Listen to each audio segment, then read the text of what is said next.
Let's go.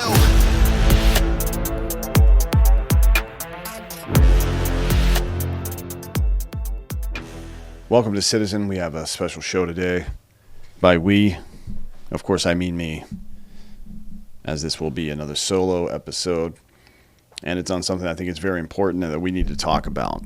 And that is why nihilism is a moral failure.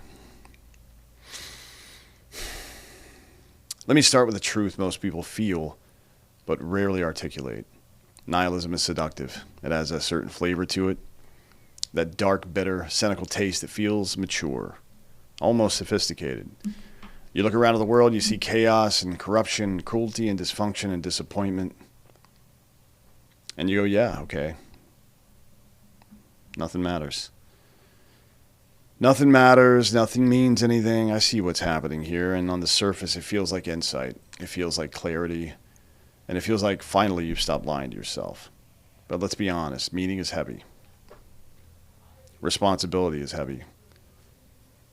Hope and duty are heavy. And nihilism offers a very simple alternative. Just drop the weight. Put everything down. Tell yourself none of it matters. Walk away from the burden of being a person who matters in a world that needs you.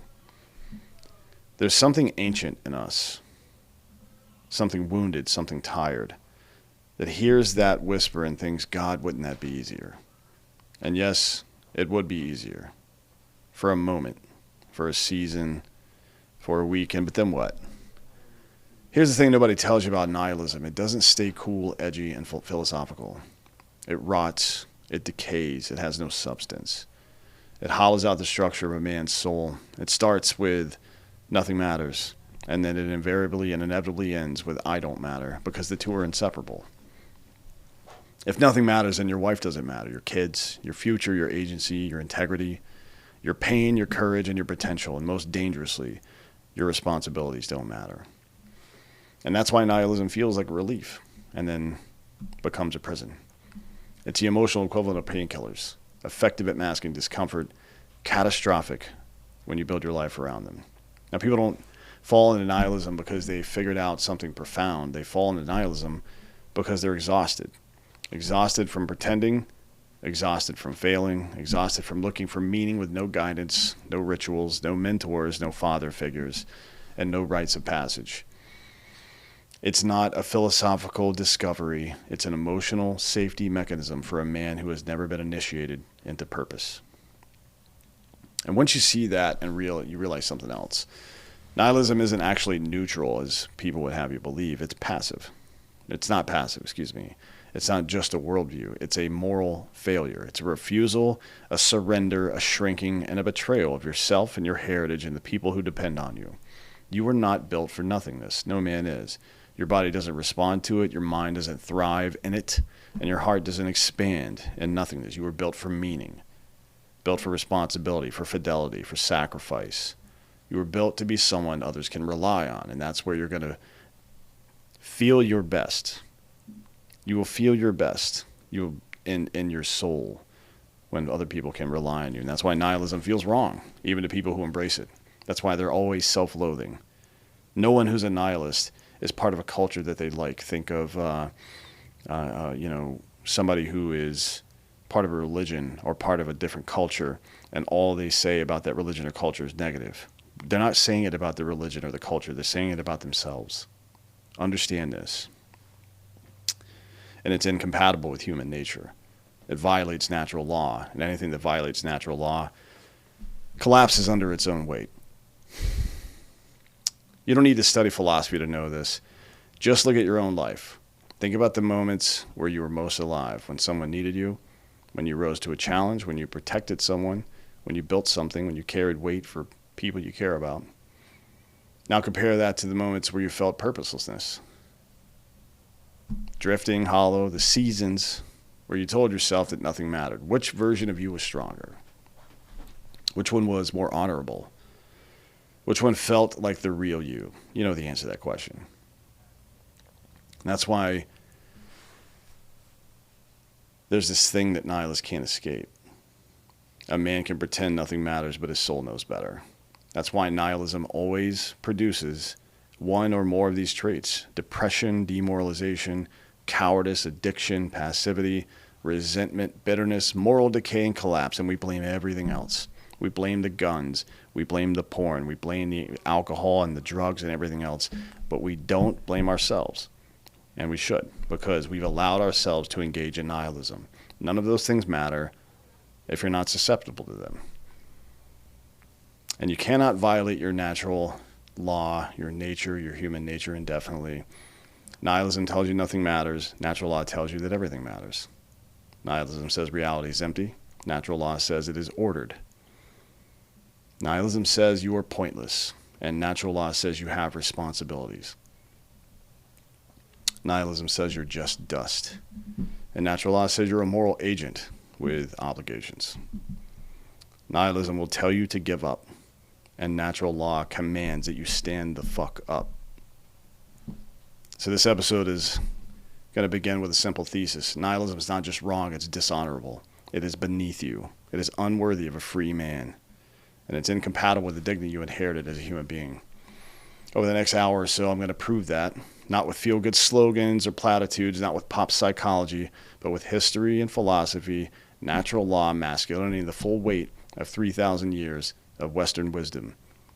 Because once you understand why nihilism fails, you unlock the opposite, the white pill, the antidote, the path back to meaning and duty and purpose and the kind of life that you were built for. So let's start by defining nihilism properly, not the meme version or the ironic version talked about on Twitter. I want to show you what nihilism really is and why it destroys the very people who think it's protecting them.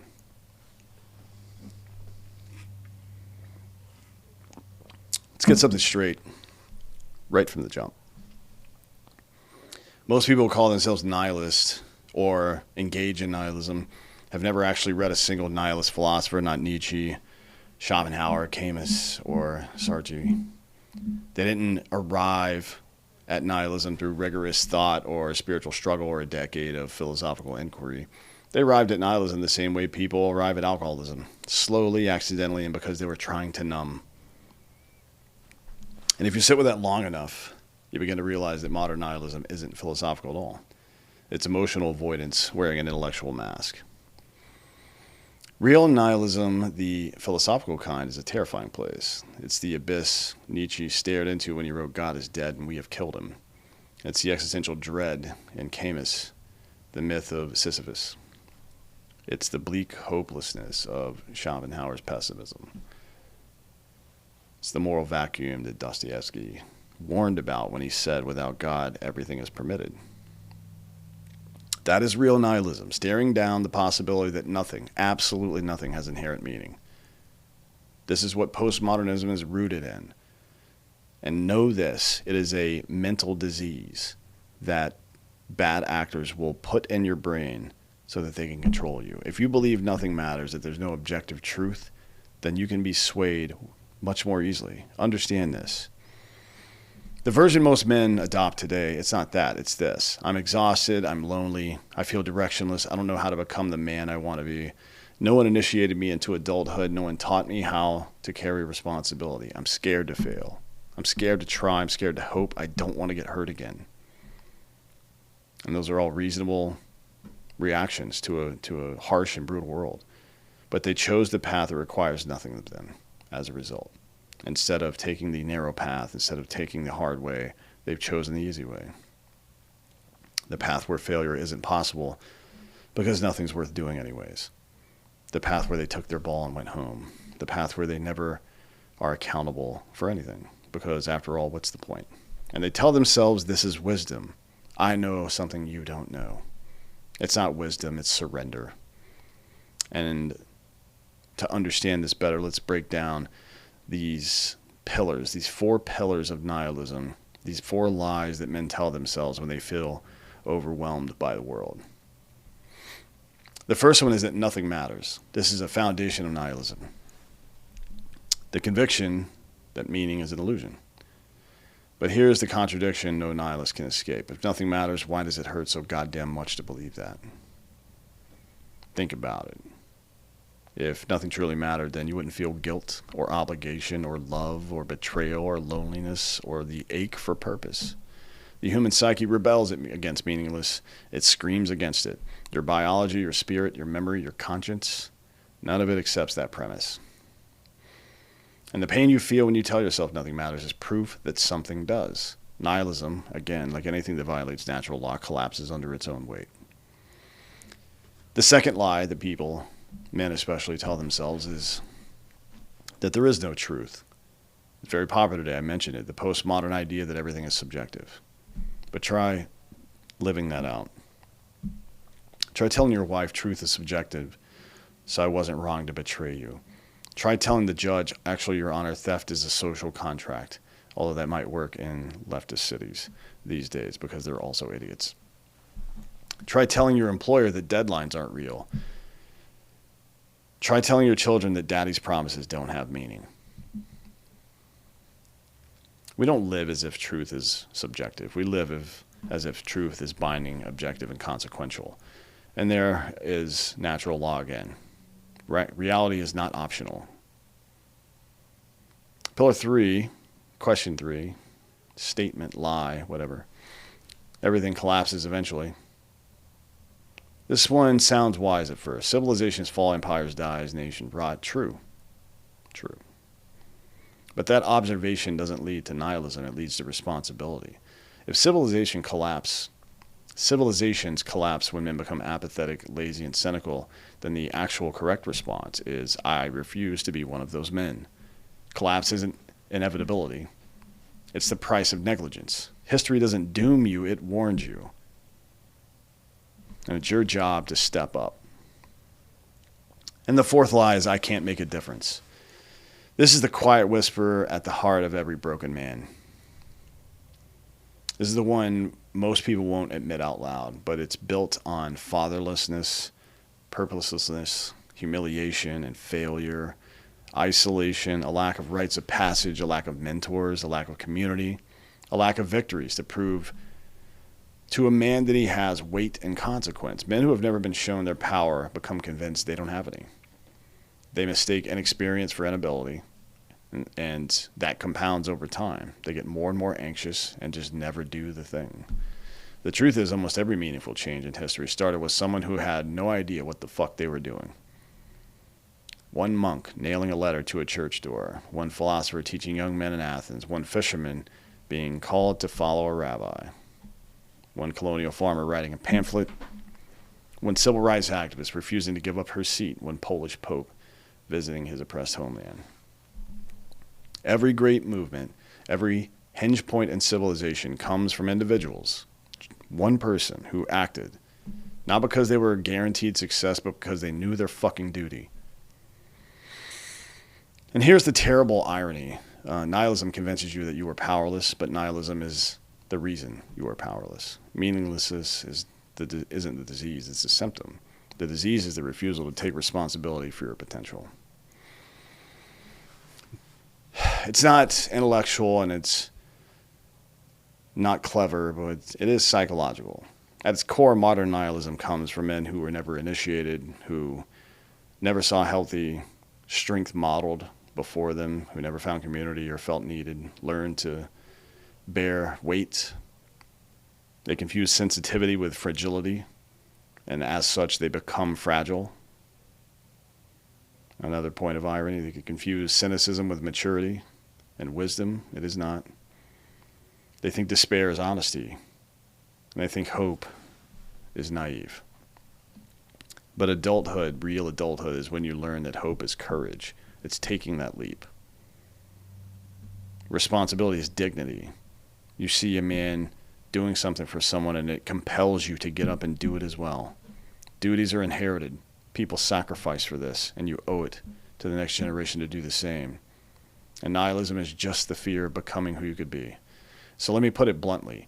Nihilism survives only in men who have not yet confronted the truth of what they owe to themselves, to their ancestors, to their country, and to their own future. And that's why I think this episode matters. I see a lot of this these days. And I think because once you see nihilism clearly, not as an idea, but as an evasion, you can't respect it anymore. You can't hide behind it. You can't pretend like it's wisdom or it's like a worldview. You see it for what it is, the last refuge of men who haven't stepped into their responsibility yet. And the moment you see that, the doors open to something better, something older, ancient, and true, something that has withstood every storm in all of human history. Natural law, duty, purpose, meaning. And that's what we're going to explore next.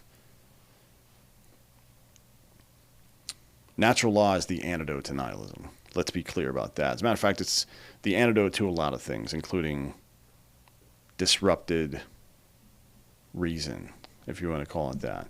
I think that the Organon was an attempt to build an engine to use observable natural law to come to conclusions in an argument.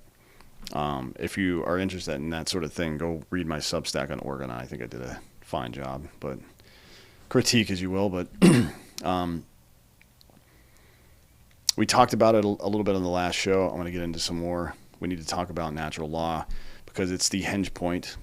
I think I mentioned this on the last show. The place where nihilism is exposed, not just wrong, but incompatible with the structure of reality.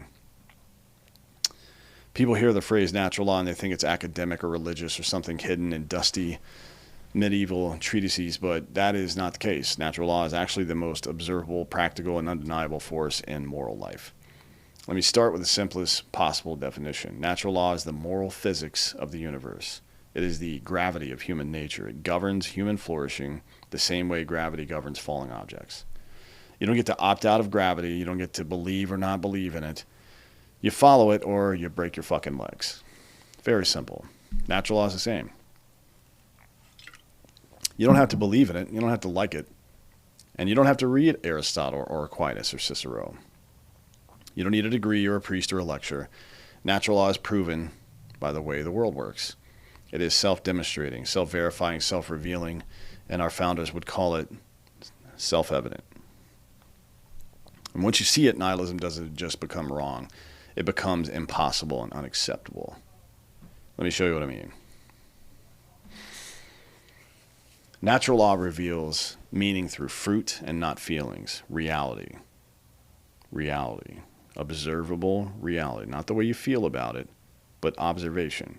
There's a timeless observation. You see it in the Gospels, you see it in Aristotle, you see it in Confucius. You see it in disparate cultures across the world in antiquity that could not have possibly come into contact with each other. It gets replicated over and over, absent contact, because it's true. And you see it in modern psychology. You know a tree by its fruit. Meaning isn't discovered in your emotions. Emotions lie and fluctuate. They drift with hunger, sleep, stress, hormones, and heartbreak. Meaning is discovered through outcomes, the scientific method. Theory, test, observation. Okay? Consequences, patterns, through what produces order and what produces chaos.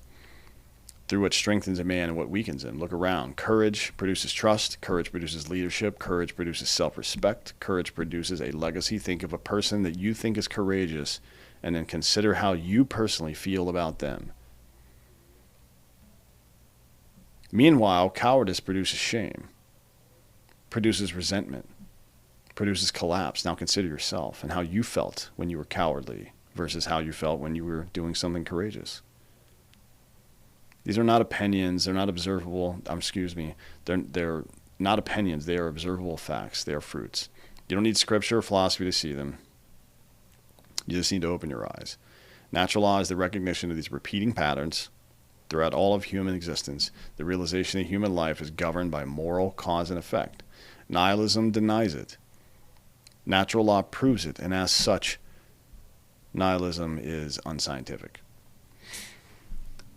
Natural law is also older than any religion or government. People sometimes think natural law is a Christian or Greek or Roman idea, but that's backwards. Natural law isn't from those traditions. Those traditions are reflections of natural law. Long before anyone wrote anything down, human beings knew that murder was wrong. They knew that lying destroys trust. They knew that promises matter, that children need parents, community requires sacrifice. The character matters in leadership, and justice must be impartial. They knew that courage inspires and cowardice corrupts. They knew that power could be abused. They knew that dignity is inherent, and they knew that truth outlasts lies. Every civilization discovered these things independently from each other. And why? Because natural law isn't cultural, it's built into human nature. It doesn't come from priests, philosophers, or governments. It comes from observation, reason, and the structure of reality itself. So when a nihilist claims that nothing matters, natural law answers, if nothing mattered, none of these patterns would exist. But the patterns do exist. They're universal and undeniable. A nihilist can't explain why betrayal hurts even them, injustice angers them, courage inspires them, cowardice repulses, sacrifice denies, purpose clarifies. All these reactions flow from the same source. We are moral beings living in a moral universe. Now let's talk about Aristotle and the rest. I'm going to give you the through line. Aristotle said human flourishing comes from aligning your actions with your nature, living with virtue, purpose, and reason. Cicero said that true law is right reason and agreement with nature, meaning there is a moral order preceding every government. Aquinas said natural law is our participation in the eternal moral structure of reality. We discover it through reason and conscience. The Enlightenment took these ideas and they sharpened them. Okay? Locke turned natural law into natural rights, which we all talk about today, quite a bit, actually. Montesquieu turned natural law into separation of powers. The Scottish Enlightenment turned natural law into civil society, economics, decentralized virtue. Just north of them, Calvin turned natural law into the separation of church and state, and I talked about this yesterday, but again, not for the reason that you think. It wasn't to keep religion out of government, it was to keep government out of religion. And then America did something unprecedented. We wrote natural law into our founding documents. In our founding documents, the phrase, the laws of nature and nature's God appear. Not the crown, the parliament, the tribe, the monarch, the emperor, the king. Natural law is the foundation that we pointed to. The founders didn't invent rights, they just recognized them, and they would say so now if they were alive. Nihilism rejects their entire intellectual, moral, and legal inheritance of Western civilization. Natural law embodies it. You can choose which one sounds more realistic, but we can see the history, we know what works.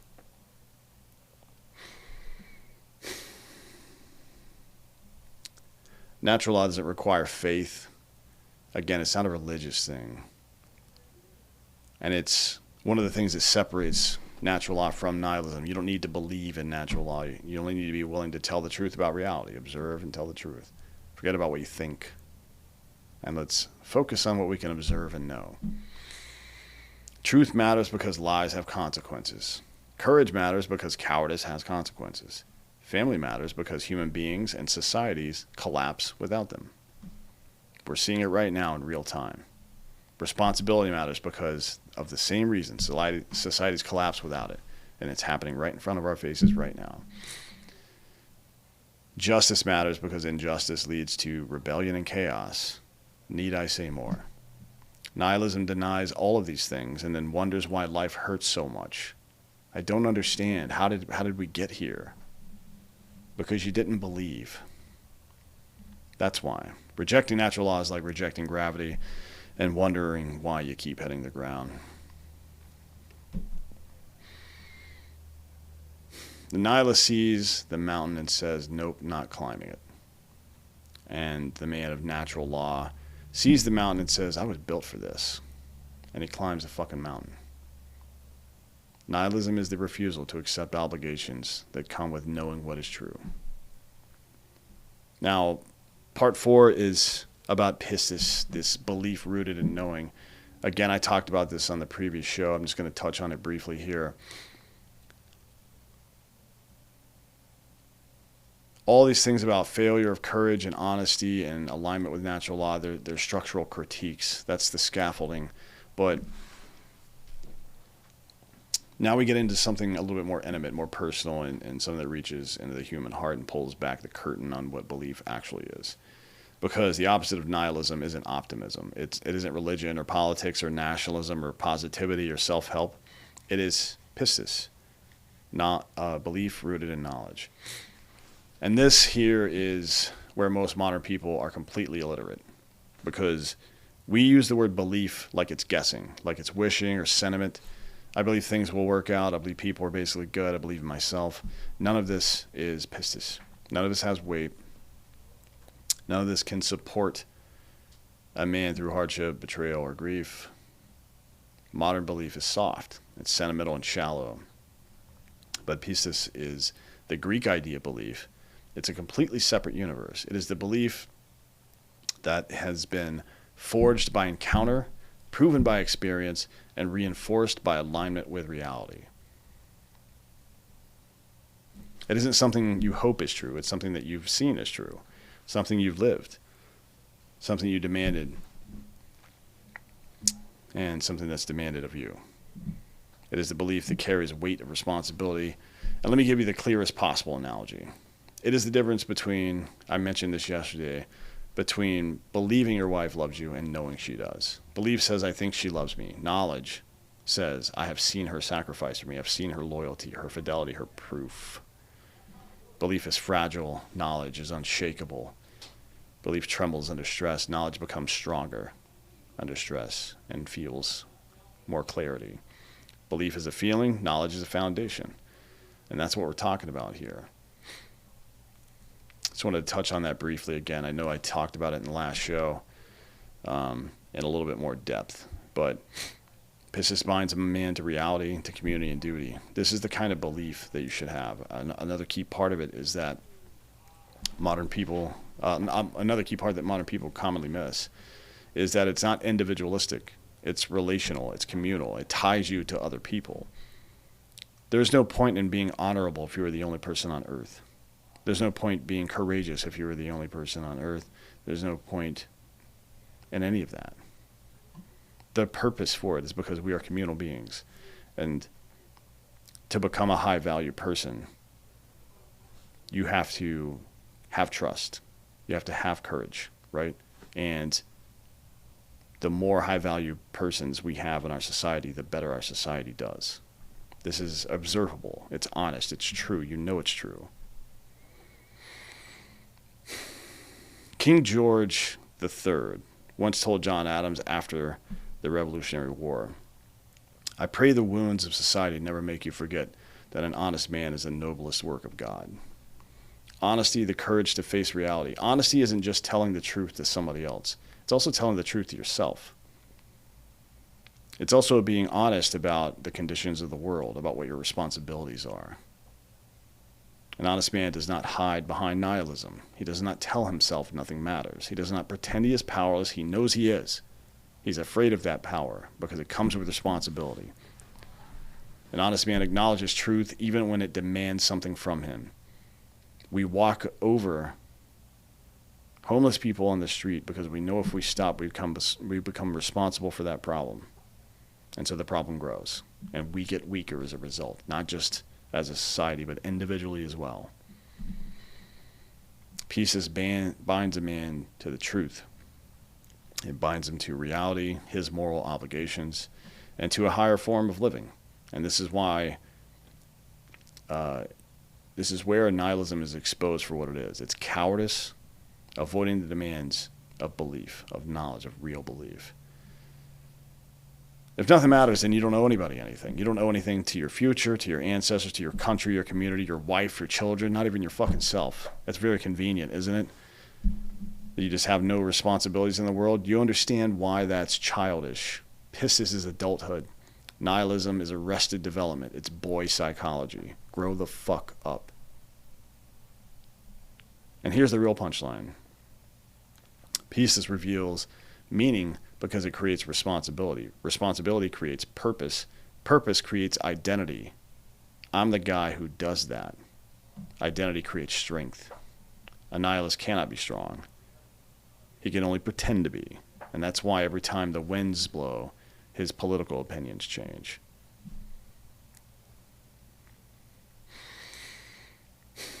Now I want to jump into the civilizational story, how we built meaning. First, we got to zoom way out.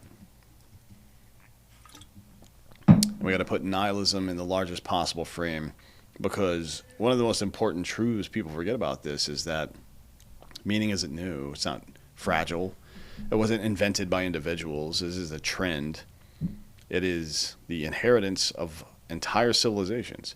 We hear so much today about finding meaning or creating meaning or choosing your own meaning and all this stuff. It's just modern psychobabble nonsense masquerading as wisdom. Real meaning, the kind that supports civilizations and strengthens families and anchors the human soul, is not discovered or invented. You are the beneficiary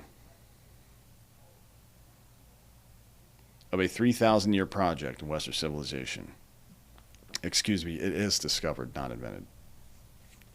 The construction, refinement, protection, and transmission of all of human meaning has come to a point in the United States of America and created the best system of government and the best country in the history of the world. So I'm going to walk you through that story a little bit from start to finish. Let's begin in Greece, about 500 BC. This is where the West first asked, what is a good life? What is virtue? What is justice? What makes a human being flourish? These weren't academic questions. They were questions of survival. The Greeks had lived in a world filled with war, disease, famine, tyranny, and uncertainty. But instead of collapsing into, even amongst themselves, just fighting other Greeks sometimes, a lot of the time actually, instead of collapsing into nihilism, which a lot of them did, they had every reason to, they asked how to live well. And out of that inquiry came the foundations of meaning in the West. First is logos, and that is reason and order. Second is arete. You may know Andy Frisella's Arete Syndicate. If you don't, check it out. That is excellence and virtue. Telos, purpose and ending. Ethos, character, and paida, formation and education. Aristotle said, in essence, a good life is one lived in accordance with your nature. We mentioned that before. Courage isn't good because we prefer it. Courage is good because humans flourish under courage. Justice is not good because we vote for it. It's good because societies collapse without it. That is natural law, and it existed before we did. And if you're a believer, that might be the thing that God created alongside the actual physical universe, or maybe an appendation to it. Who knows? This is important. Greek culture gave us the idea that meaning is rational and not arbitrary. It's very important. Meaning has structure and form. You can go check out my Organon series. I try to break it down in common language as much as possible because it does get a little confusing. But it has structure and form. In I think book 4, I think it's book 4 of Organon, Aristotle details how if your argument doesn't have structure, if there's not a universal affirmative statement followed by another statement with a third statement that's a conclusion, if it doesn't have this general structure, then you don't actually have an argument. You're just saying words. Nihilism has no answer for this. It cannot explain why reason matters. It cannot explain why virtue is universally admired or why humans are built for purpose. The Greeks saw this clearly. Without revelation or scripture or tradition, they saw the truth, they observed it. They observed the human condition honestly. Now, Rome is where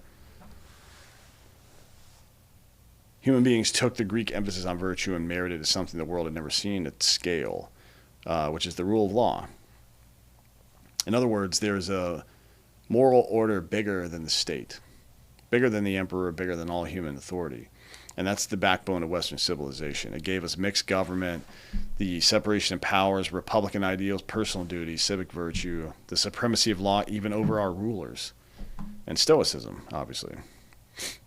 Marcus Aurelius wrote in Meditations, waste no more time arguing what a good man should be and be one. Again, that's discovered meaning, not invented. And Rome didn't guess its way into greatness. It aligned itself with natural law. Duty, order, discipline, restraint, lawfulness, courage, and service. As a matter of fact, you see a lot of those in the Army's motto now. They're not subjective cultural preferences. They're universal human necessities. Nihilism cannot account for them. The third pillar that I want to discuss is Jerusalem, the birth of moral dignity. This was revolutionary by the ancient Hebrew community. They discovered that every person is made in the image of God, or at least articulated it. And this introduced moral equality, inherent dignity, justice as divine command, moral accountability, protection of the weak, prophetic resistance to tyranny, and moral law even above kings. They actually wrote it down alongside the Greeks, but what the Hebrew culture said was that I have the right to stand before God without anybody in my way. And everybody answers to God, including that guy over there, that king. So he can't abuse me just because he feels like it, because I have the same rights that he does. This is a very revolutionary idea at the time.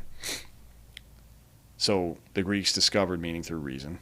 The Romans through their system of laws. The Hebrews discovered it through dignity. And the West married the three of them together. All three are not in direct contradiction, all three are in direct contradiction to nihilism. Nihilism says nothing matters. Jerusalem says every life matters. Nihilism says there's no meaning. Jerusalem says you bear the image of meaning itself. Nihilism says power is all that exists. You hear this from these postmodernists and the ones that pretend to be conservatives as well. They say that. They'll talk about power a lot.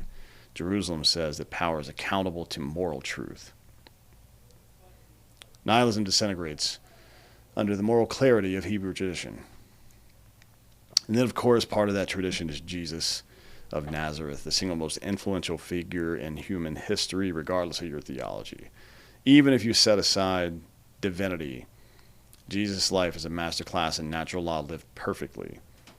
Think about the traits he embodied: courage, sacrifice, servant leadership, protection of the weak, confrontation of corrupt power, compassion, integrity, honesty, loyalty, humility paired with absolute moral authority. He lived the best version of a man, and I mean in a masculine sense, not mankind. The best version of a man recorded history is Jesus of Nazareth. He lived the masculine ideal. Strength without cruelty and kindness without weakness. That's where you should aim.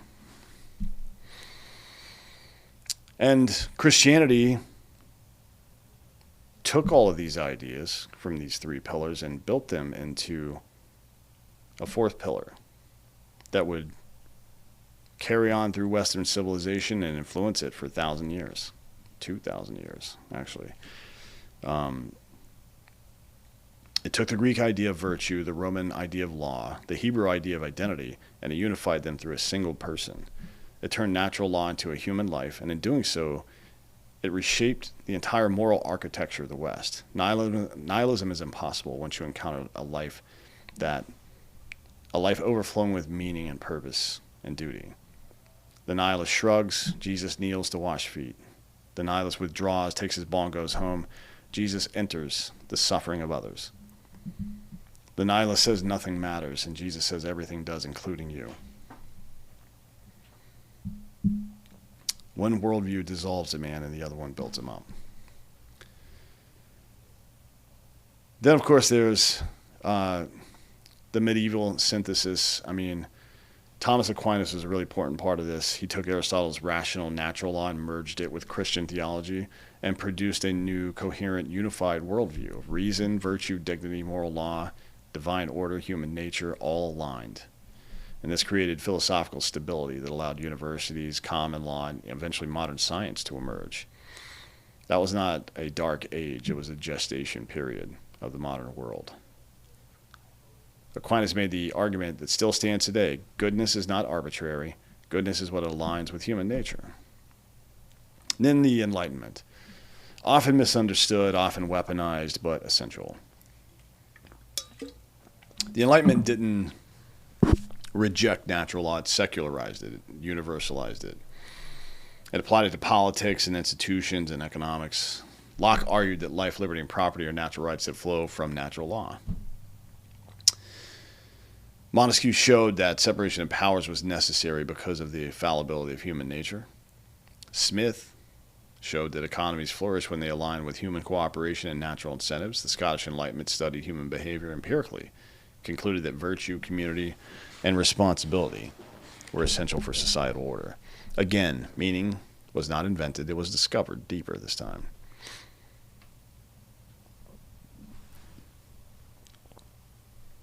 The Enlightenment worked because meaning is real. The seventh pillar is America, the greatest synthesis. America is the only nation in history founded on an idea, not a tribe or ethnicity, not a religion, not a monarchy.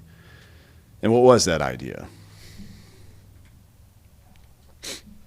Natural law, inherent dignity, universal rights, government accountable to the truth, the supremacy of the individual conscience, the sanctity of property, the necessity of civic virtue, the moral reality of freedom. The founders didn't guess at any of this. They didn't improvise. They didn't make it up on the spot. They took everything: Greek reason, Roman law, Hebrew dignity, Christian moral vision, medieval natural law, Enlightenment rights, Scottish civil society, English common law, and so on, and fused them into the most powerful political philosophy ever put into practice. I've reminded you many times of G.K. Chesterton's statement about Rome being great because the men had loved her, but America said something even bolder. Let us build a nation aligned with the moral structure of the universe. And it worked, and it is still working. We are the longest running constitutional republic in human history. Nihilism has no explanation for this, but natural law does. Meaning produces flourishing. Duty produces stability. Moral truth produces freedom. Responsibility produces greatness. And we're having some trouble right now. And it's because we're not aligned with these things. We're not aligned with our polarity, our male and female polarity, masculine and feminine. We're not aligned with our virtue. And we're seeing the results. So what does that tell you? What should you do? Become virtuous and build virtue in others, including your family and anyone you come into contact with, and demand it of them.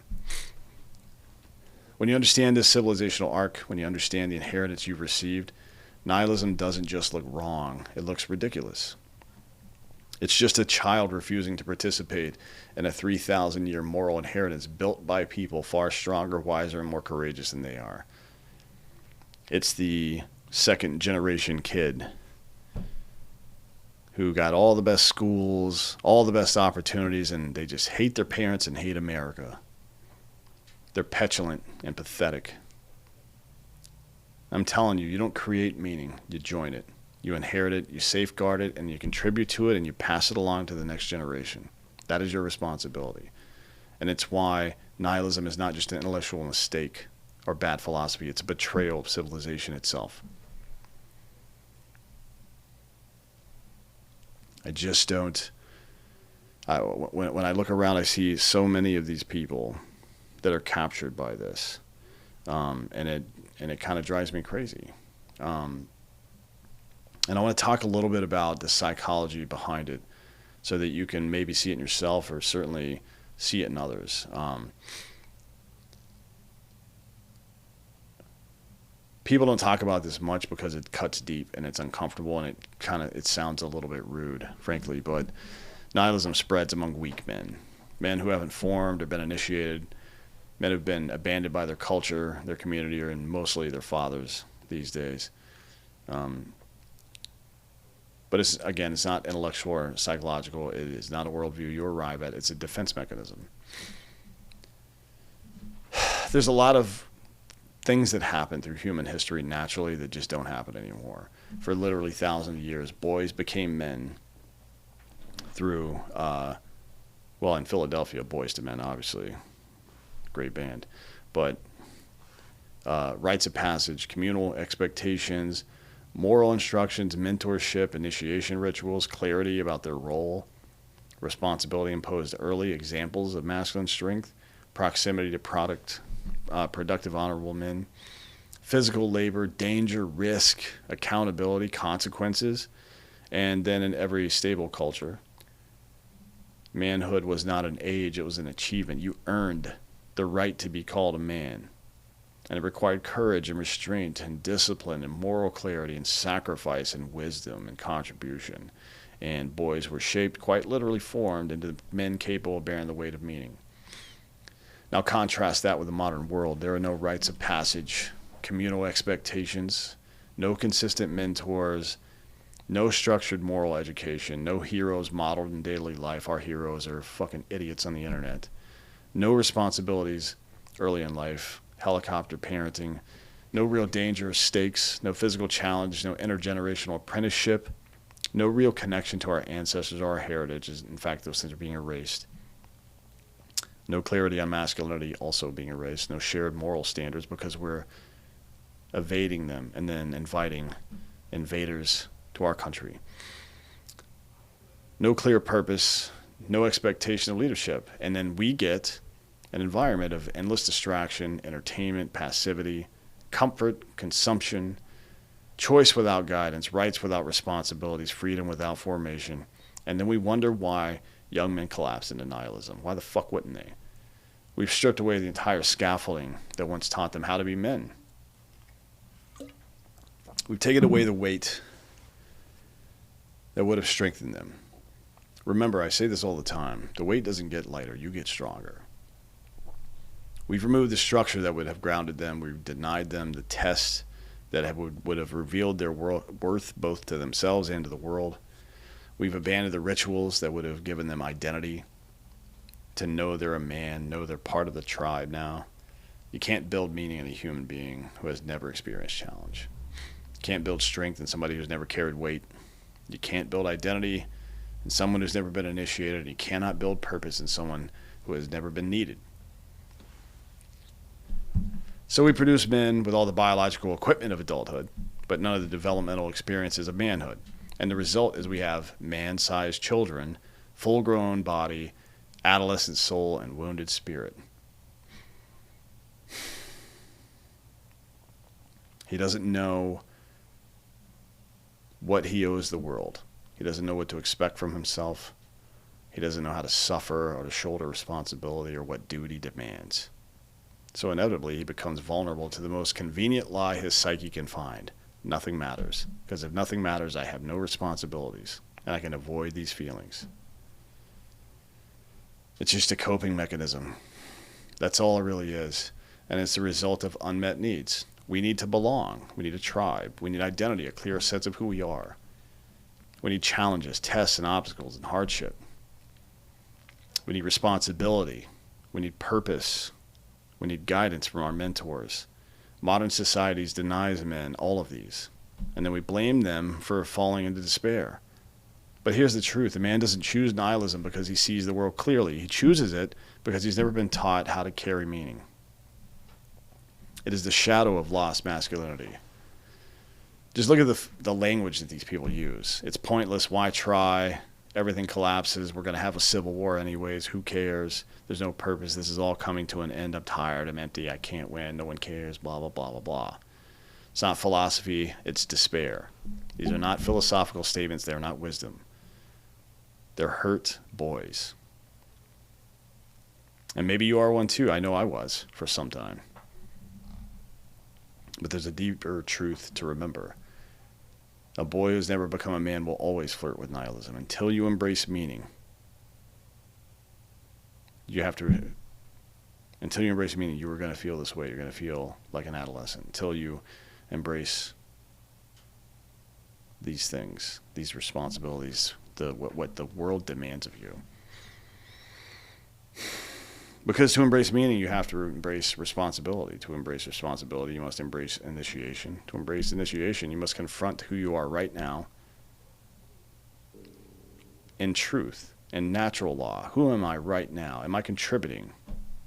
Should I be, and where? Who you're capable of becoming. It's painful, it's humiliating, but it is also transformative. Most men avoid it. Most men will carry this to their graves. Nihilism tells you in your internal dialogue to stay a boy forever because a boy has no responsibilities. Meaning and natural law tell you to become a fucking man.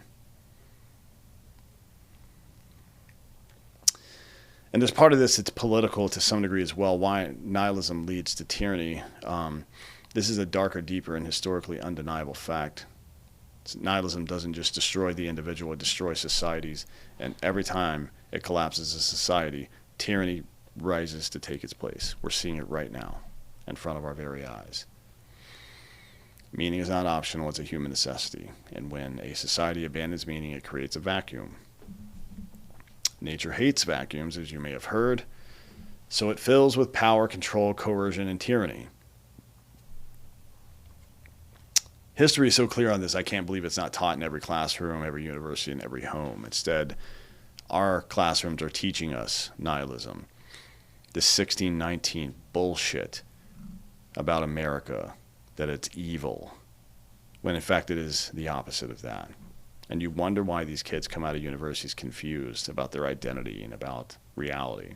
It's because they've been told something that their body knows is untrue. And when a population loses meaning, it becomes governable by force. And when a population lives with meaning, it becomes governable by virtue, and virtue alone. It's the hinge point between tyranny and freedom. And a nihilistic man cannot self-govern, which is what we do here, because it requires self-governance, freedom. Self-governance requires discipline. Discipline requires purpose, and purpose requires meaning. Nobody's climbing that hill for no reason. But if there's a purpose, then I will develop the discipline that I need to get up there. And if I have that discipline, I can govern myself, and I can govern myself, I can have freedom. That is your responsibility to this world. You don't need a tyrant to overthrow a free nation. There's no tyrants here. We're doing it ourselves. All you need are men who cannot govern themselves. John Adams understood this perfectly. He said, our Constitution was made only for a moral and religious people. It is wholly inadequate to the government of any other. He wasn't talking about church attendance. He was talking about meaning, natural law, virtue, duty, and responsibility. Because here's the fucking truth. A nihilistic population creates the need for a tyrant, and a virtuous population creates the space for freedom. That's how it goes. Nihilism also makes people vulnerable to stupid ideologies, another thing we're seeing right now. They're just ripe for ideological possession. Human beings need meaning. It's not optional, it's as necessary as air. So if a man doesn't find meaning in their family, faith, purpose, work, virtue, service, community, responsibility, or natural law, he will find it in ideology. And this is what happened in every totalitarian system of the last several centuries. Communism gave people a cheap counterfeit of meaning. Fascism gave people a cheap counterfeit of identity. Nazism gave people a cheap counterfeit of belonging. Maoism gave people a cheap counterfeit of purpose. Ideology is the fast food of meaning. It tastes good at first, and it fucking kills you in the end, every single time. And it only spreads among people who have lost the real thing. C.S. Lewis called this the abolition of man. A society that loses its moral horizon, its Tao, its shared sense of objective value. Once the Tao is gone, ideology replaces it. And ideology is malleable. That's the difference. Natural law is observable and true and universally so. Ideology can be controlled and changed. So once ideology replaces it, tyranny becomes inevitable. And I want to touch briefly on citizenship, because that's the name of the show. Nihilism is the enemy of citizenship. Citizenship is not a legal status. It is a spiritual one, a moral one, a philosophical one. A nihilist cannot be a citizen. He can only be a subject. He can only be managed and ruled. Because citizenship requires moral agency, responsibility, participation, discernment, courage, sacrifice, self-governance, belief in the common good. Nihilism is incompatible with all this shit. A nihilistic population cannot sustain a republic. It cannot sustain free institutions, constitutional limits, civic society. Why should they? Nothing fucking matters. Republics require meaning. Tyrannies require nihilism. The founders understood this perfectly. That's why every one of them, Adams, Jefferson, Madison, Washington, Hamilton, warned that our system would collapse without virtue. Every single one of those guys did. They didn't agree on everything, but they agreed on this. Meaning is the immune system of liberty. Nihilism is immunodeficiency.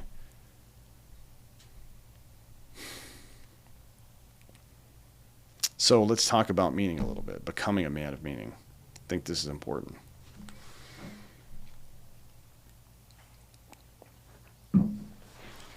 Up to this point, we've dissected nihilism from pretty much every angle I could think of. I'm sure there's more. There's smarter people out there on this than I am, but I've done quite a bit of research, and I hope I hit all the high notes. But now we're going to pivot, because diagnosing the problem only matters if we can offer a way out. And here's the good news. Meaning is not rare or fragile or selective or complicated. It's not hidden. It's not something that only monks or philosophers can access. Meaning is everywhere, constantly revealing itself, available to anyone with the courage to claim it. And becoming a man of meaning doesn't require a mystical experience, although I do recommend looking into that. What it requires is a decision to accept that you were built for weight. A man of meaning begins with one foundational truth about himself. You are not here to be comfortable. You are here to carry weight. Responsibility and not comfort is the foundation of masculine identity. Modern culture tells men the opposite. Stay light, stay flexible, stay single, stay open-minded, don't commit, don't make promises, don't grow roots, don't define yourself, don't be serious. Don't pick a path, keep your options open. This advice creates nihilists because it creates men without gravity. Weightless, floating, drifting, becoming a slave to impulse, controlled by their emotions, swallowed by the culture, cannot orient themselves, cannot lead, cannot love, cannot sacrifice. A weightless man is a danger to himself and a danger to others. A meaningful man is the opposite. A meaningful man says, put something on my back. I'll carry the load. Give me something to carry. Give me someone to protect. Give me a responsibility that demands my best. Because weight and responsibility, it gives you form. It gives you structure. It makes you strong. A man is shaped by the burdens he accepts. That's why Jordan Peterson always tells young men to pick up the heaviest load you can find, and he's right. Meaning begins when you stop avoiding the weight that you were built to carry. Now you have to align yourself with natural law. Meaning is not something you invent. It is something you align with. You've heard this. Some of it sounds woo or Eastern mystic, but it is reality. And we've discovered it all through human history. Natural law is moral gravity. You don't choose it, you discover it. You align yourself with truth, responsibility, loyalty, courage, discipline, order, restraint, compassion, wisdom, and self-governance. Strong, but not tyrannical. Kind, but not weak. This is a man. My friend Carl Higbie over on Newsmax, former SEAL, likes to say, hands strong enough to kill a man, but soft enough to hold a baby. That's always stuck with me. Natural law rewards that alignment. If you align yourself with lies, nihilism, addiction, resentment, apathy, cowardice, entitlement, selfishness, you're thinking about somebody in your head right now, or an archetype of them, or maybe yourself. Disorder, self-pity, aimlessness, your life will fall apart. And you'll end up where the only job you can get is as a paid protester for one of these globalist assholes. Natural law punishes that misalignment, not just you, but it punishes all of society for it. It's not religious dogma, it's observable reality. A man of meaning asks one question every day: am I living in alignment with how humans are meant to live? Part of being a man is protecting something. Nihilism dies the meaning you start protecting something. You hear about men that have these transformational experiences when they have their first child, maybe, or get married, or meet their wife for the first time, or some other circumstance like that. Nihilism dies precisely at the moment that you start protecting something. Wife, child, sibling, friend, your community, a mission, a principle, a tradition, a faith, a freedom, a future. Protectors cannot be nihilists. They have too much at stake. A man becomes meaningful when he says, someone or something is safer because I exist. It doesn't need to be grand or dramatic or heroic in a movie sense. It just needs to be real. Ask any father the moment their child is born, any soldier the moment they take responsibility for their unit, any husband the moment he realizes his wife depends on his strength. That nihilism dissolves, and meaning is forged in the responsibility for others. And then learn to endure something on purpose. It's why these cold plunge things and all these other hard tasks are good for you. It's not just about the physical benefits, although there are some. It's also about putting your body through stress and your mind through stress. Struggle is not an obstacle to meaning. It's the forge where meaning is created. A man has to learn the difference between the suffering that destroys him and the suffering that forms him. The Greeks had a word for that. It's called disciplined struggle. It's ascesis. Voluntary hardship that shapes character. Training, fasting, learning, resisting temptation, confronting fear, delaying gratification. There's all sorts of ways to do this. All those struggles point towards meaning. And modern men avoid them because they've been conditioned that anything that feels unpleasant is bad.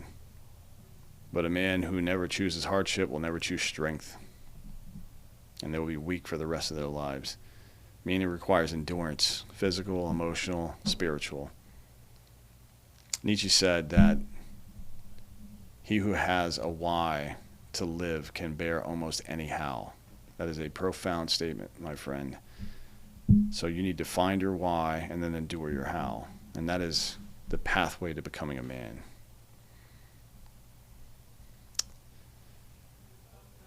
Build a relationship with your future self as well. Think about where you want to be. What does the man I want to become need from me right now? I want to be a better father or a wiser leader, a respected person. I want to be a man of gravity, a protector. I want to be better at a skill. I want to learn a language. What does that guy need from me? Make a list. Meaning is continuity. Nihilism ruptures. A meaningful man builds a bridge to his future self. And a nihilist destroys that bridge.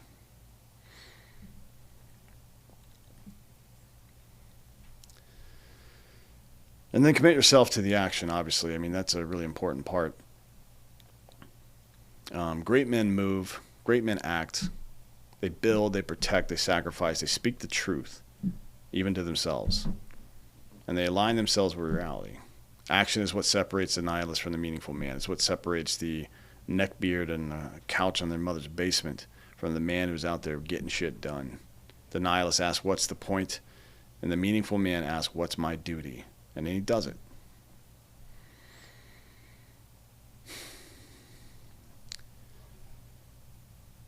I'm really glad you guys joined me for this today. I feel like there's a lot of this nihilist bullshit going around. I'm looking for people that are willing to pay the price daily to become better men, that are going to resist this stupid nihilistic bullshit, this getting captured by bad ideology and hopelessness. Our country cannot afford it. If you purport to love this country, don't tell me that it's over, that it's gone, I don't recognize it anymore, or any of that bullshit, because you cannot love this country and not be purposely driven towards making it better. We've reached the end of the journey now. We're going to pull everything together. The psychology, the philosophy, the history, and the responsibility. Everything comes down to this.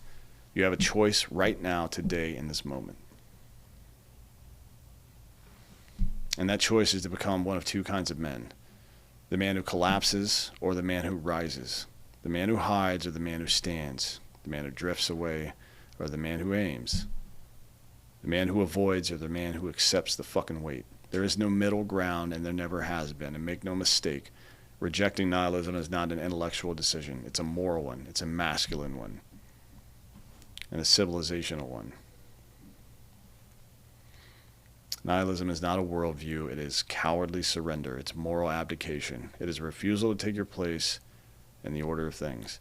Because natural law, the moral architecture of the universe, demands that men carry weight to protect and provide and build and endure and sacrifice and lead and tell the truth and walk into danger and stand between chaos and the innocent. It's not a social construction. It's not a tradition for tradition's sake. It's not arbitrary gender rules. It's reality and nature and natural law. You don't choose it, you respond to it. And nihilism is the failure to respond. And it's captured in these statements that people make. This Sigma male bullshit that women have no value because you got your feelings hurt when you were in high school by some girl. That's a boy. That's a child grow up. That civilization has nothing to offer you because there's assholes running around trying to fuck it up. Well, your job's to stop them. Through direct action sometimes, maybe just through your overwhelming moral virtue and the communities that you build. End nihilism in your community and is no longer susceptible to their bullshit. That's how you do it. And think about what you've inherited for a moment, what responsibility you bear to these people that shaped this over the course of 3,000 years. The Greeks who asked what virtue demanded, the Romans who built law from that logic, the Hebrews who declared that every human being deserves divine dignity, the Christians who embodied moral courage in the face of an empire, the medieval scholars who refined reason, the reformers who reclaimed conscience, and the Enlightenment thinkers who defended individual liberty.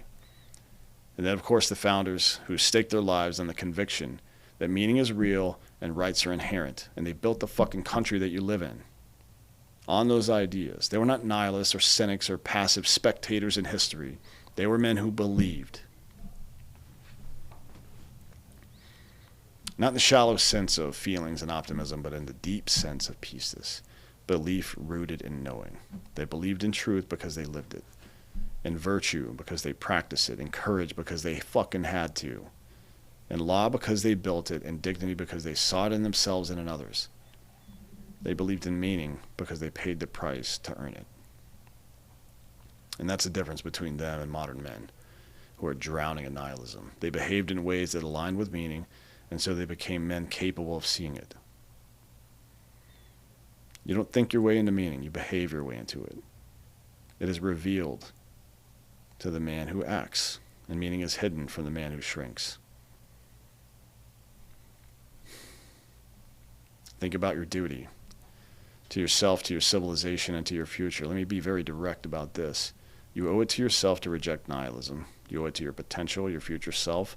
You owe it to the people who depend on you, to our civilization, the one that shaped you, that gave you this home. To the men who came before you, you owe it to the children who will follow after you, yours and everyone else's. Because your life is not isolated. It is not self-contained or inconsequential. It is a node in a vast network of inherited meaning. Your strength reinforces the strength of others. Psychology is contagious. Your clarity sharpens the clarity of others. Your courage inspires the courage of others. Your discipline strengthens the discipline of others. Tyranny rises not when evil men act, but when good men stop. Civilization collapses when barbarians invade. Sometimes, maybe. Is that right? Or was it when fathers stopped fathering? When leaders stopped leading? When citizens stopped governing? And men stopped believing? Could these things have happened to Rome if they had continued running their own country instead of having barbarians come in? Would our country be the same if we didn't routinely invite barbarians in and become nihilists? Nihilism is the rot that begins in the soul and it ends in the state. Reject it, expel it, burn it out of your fucking body like a poison.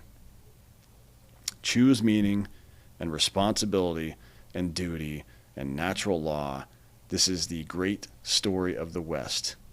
Choose to be the man people look to when the fucking lights go out. So here's my invitation. It's not a suggestion or a gentle encouragement, but it is a call to rise. Stand the fuck up. Take up some weight. Choose meaning over comfort. Choose responsibility over ease and purpose over pleasure. Choose courage over cynicism and hope over despair. Become a man your ancestors would recognize, and become a man your children would be proud of. A man that your wife trusts with her whole soul. A man that your friends rely on and your community depends on. A man worthy of freedom. Reject nihilism not just because it's wrong, but because it's fucking beneath you. Meaning is your inheritance. Meaning is your duty. Meaning is your destiny. Now it is on you to take it. This has been Citizen.